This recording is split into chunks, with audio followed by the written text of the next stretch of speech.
पूरा social media national और international इस बात से, क्योंकि लगभग 350 करोड़ लोग हैं भारत में और पूरी दुनिया में जो सीधे सीधे बुद्ध की फिलॉसफी से जुड़े हुए हैं।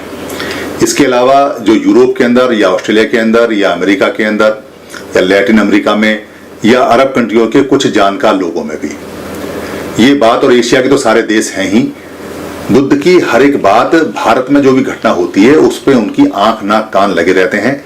वो लोग बहुत ज्यादा रिसर्च करते हैं क्योंकि उनके पास में संसाधन और पैसा है। भारत के लोग जो बुद्धिस्ट हैं, जो क्योंकि अशोक के समय तो ईरान से लेके और पूरे बर्मा तक सारे लोग यहाँ बुद्ध को जानने वाले और बुद्ध की फिलॉसफी थी। तब तक कोई इस्लाम तो था नहीं यहाँ और ना ही कोई ईसाई थे। ये तो पैदा भी बाद में हुए हैं क्योंकि मोहम्मद साहब का जो जन्म है वो 1400 साल पहले का है, तो 1400 साल के बाद में जो भी घटना हुई है वो सब इस्लाम की पूरी दुनिया में, तभी लोग मुस्लिम बने हैं। और जो ईसा मसीह हैं उनका 2020 है, तो 2020 का मतलब है भगवान बुद्ध 2600 साल हैं। तो 2600 साल में भगवान बुद्ध के समय में कोई ईसाई भी नहीं था, क्राइस्ट भी नहीं था। तो भगवान बुद्ध की जो पद्धति है तो वो पूरी भारतीय है, यानी भारत की पद्धति है, ओरिजिनल मूल की पद्धति है, मूल निवासियों की पद्धति है। मूल निवासियों की पद्धति यहाँ कुछ गिनी चुनी पद्धति हैं जिनमें सिखिज्म भी आता है, जिनमें जैनिज्म भी आता है, जिनमें बुद्धिज्म भी आता है। ये गिनी चुनी ऐसी पद्धति हैं जो संतों पे आधारित रही हैं और जिनके आधार संत रहे हैं और संतों ने वो वाणी लगभग एक सी बताई है। सभी ने करुणा, शील, प्यार, भाईचारा, मैत्री बताया है और किसी संत ने भी कोई हथियार नहीं रखा अपने पास में और ना ही कभी आपस में संतों ने झगड़ा किया। तो ये भारतीय संत रहे हैं और भारतीय परंपरा रही है। इस भारतीय परंपरा में जो बुद्ध की परंपरा है वो सारी दुनिया में फैली। उसका कारण चाहे तो अशोक रहा हो या उनकी पद्धति में इतना दम है कि लोग उसको अडॉप्ट करते चले गए। दोनों बातें रही हैं क्योंकि उन तक पहुंचाने में अशोक का श्रेय रहा है और उनको सीखने में, जानने में इस बात में कि इसमें सच्चाई है और इसमें कुछ है, तो वो मेंटेन रही। अगर अशोक ने भेजा भी होता और अगर बात में दम ना होता, बुद्ध की बात में दम ना होता और सच्ची ना होती, तो कोई अडॉप्ट भी नहीं करता, खत्म हो जाती अब तक। और अशोक ने अगर ना भी भेजा होता, जैसे आज के समय में अशोक तो है नहीं भेजने के लिए, जो सम्राट अशोक है वो है नहीं, उनको तो गए हुए बहुत साल हो गए, तो अभी भी ये सारी दुनिया में जा रही है। और सम्राट अशोक के टाइम में तो अमेरिका था भी नहीं, तो जब अमेरिका था नहीं और फिर अमेरिका में भी ये पहुंच गई है, यानी जो समुद्र पार है वहां भी जा रही है, तो इसका मतलब फिलॉसफी में दम है, सच्चाई है, बात में सच्चाई है। सम्राट अशोक ने 84,000 चैत्य, स्तूप, शिला खंड, किताबें और धम्मलिपि में जिन्हें क्या क्या लिखवाया, सारा धम्म लिखवाया। जो अधम्मिक लोग थे उन्होंने उनको तोड़ा, मारा, काटा, पीटा, मगर अधम्मिक लोगों का भी मानसिक रूप से पतन हो गया और वो पाप के गर्त में फंस गए।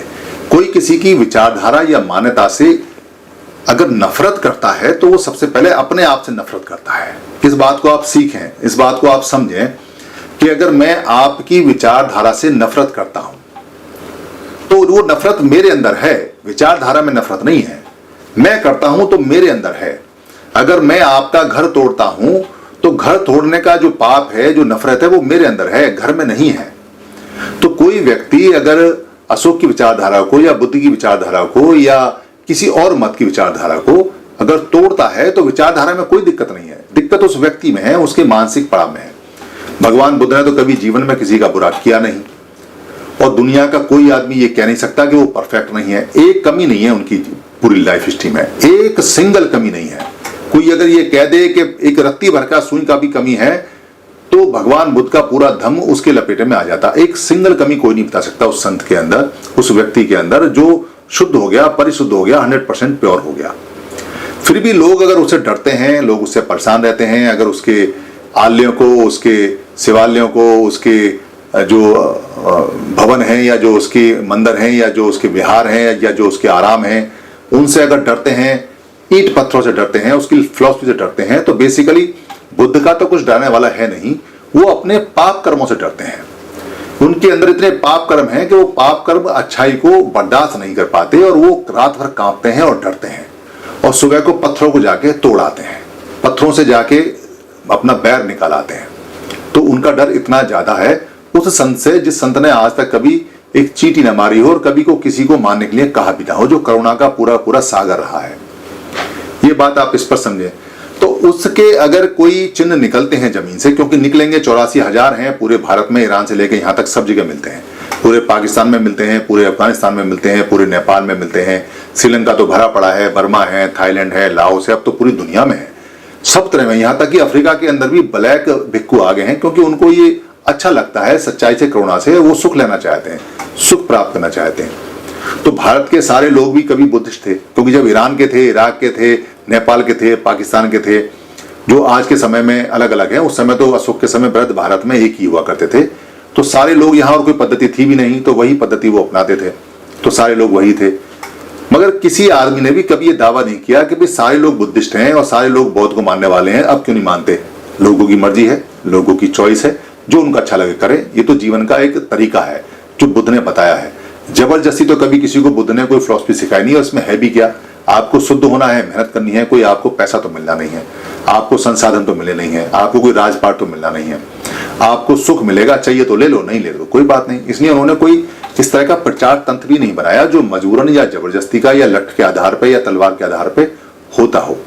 एक उदाहरण नहीं है कि कभी अशोक ने तलवार उठा के ये कहा हो कि सारे लोग बुद्धिस्ट बन जाओ। एक उदाहरण नहीं है कि कभी अगर बिंबिसार ने या कभी अजातशत्रु ने या कभी प्रसन्नजीत ने ये कहा हो कि सारे लोग बुद्ध बन जाओ। वो मान्यताएं सबकी उस समय हेल्दी थी, जिसको जो मानना है वो चले। बहुत सारी मान्यताएं बुद्ध के समय भी थी। बुद्ध ने कभी किसी से ना झगड़ा किया, ना ही किसी संत को अपशब्द कहा, ना ही संतों में आपस में कोई लड़ाई हुई। बाद में उनके कारोबार बनाने के लिए, जैसा कारोबार में होता है कि संत के नाम का कारोबार बना लो और उसको चलाओ, और अपना संप्रदाय बढ़ाने के लिए और अपने सेवालय आलय बढ़ाने के लिए, ताकि वो व्यापार में बदल जाए, लोग प्रयास करते रहते हैं। इससे दुनिया का भला नहीं होने वाला, इससे दुनिया का कल्याण नहीं होने वाला। साकेत के अंदर जो साक्यों का खेत बोला जाता है, वहां जो शिलाएं निकली हैं और जो शिलाएं बुद्ध की हैं, वो पूरी दुनिया की निगाह में है।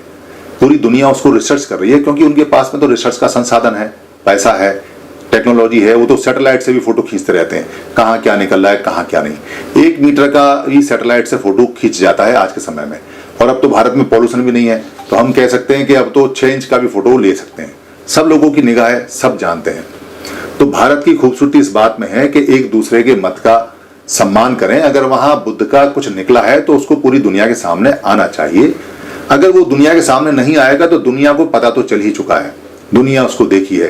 कहीं बाहर लोग जाएंगे तो हमारी बहुत बदनामी होगी कि हमने बुद्ध का जो निकला उसको हमने खुर्द-बुर्द कर दिया या उसको माना नहीं, और हमने दूसरी मान्यता उस पर होगी। तो दूसरी मान्यता किसी तीसरी मान्यता के ऊपर या चौथी मान्यता के ऊपर या पहली मान्यता के ऊपर अगर थोपी जाएगी, रखी जाएगी, तो वो मान्यता मानी नहीं जाती। मान्यताएं संतों की होती हैं कि वो अलग अलग चलें, अलग अलग अपना काम करती रहें। एक दूसरे की मान्यताओं को समाप्त करके कभी कोई मान्यता जीवन में बड़ी नहीं है, हमेशा उसको घृणा की दृष्टि से देखा गया है। आने वाली जनरेशन भी इस बात को जानेंगी, मानेंगी कि इस मान्यता के नीचे एक सभ्यता और दबी पड़ी है, एक मान्यता और दबी पड़ी है। अब इस मान्यता की मान्यता कोई मान्यता है ही नहीं। इसलिए सोचें, समझें, और जो सद्बुद्धि के हिसाब से कार्य हो उसको करें, जो देश की तरक्की के हिसाब से हो, जो देश में इज्जत बनाए, जो दुनिया में इज्जत को पैदा करे। कहीं हम सर उठा के चल सकें कि देखो हम सभी का बिल्कुल आदर करते हैं, सम्मान करते हैं। उसके हिसाब से जीवन लंबा है, देश को बहुत आगे जाना है। लोग आते रहते हैं, जाते रहते हैं।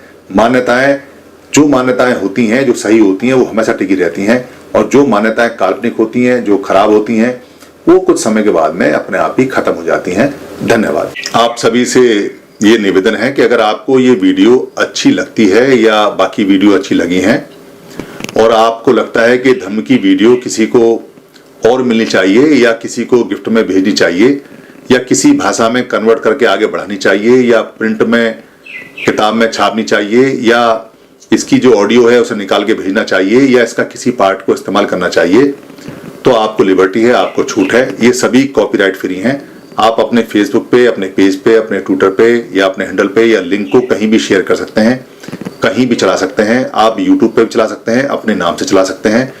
इसके लिए इजाजत लेने की या परमिशन लेने की बिल्कुल भी जरूरत नहीं है। आप इसको अपना मान के चलाएं, क्योंकि धम्म सबका है। हम जो बताते हैं वो भगवान बुद्ध का है या महापुरुषों का है, उन्हीं की बात को सरल भाषा में बताते हैं। हमारा सिर्फ इतना राइट है इस पे कि हम इसको लोड कर देते हैं, बाकी सारी ये पूंजी आपकी है। धन्यवाद।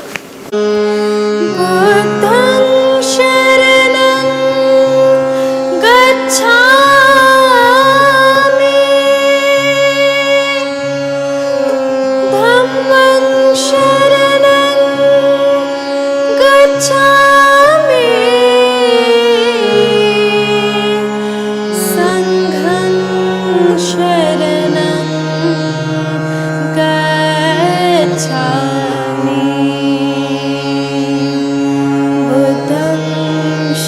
शरणं गच्छामि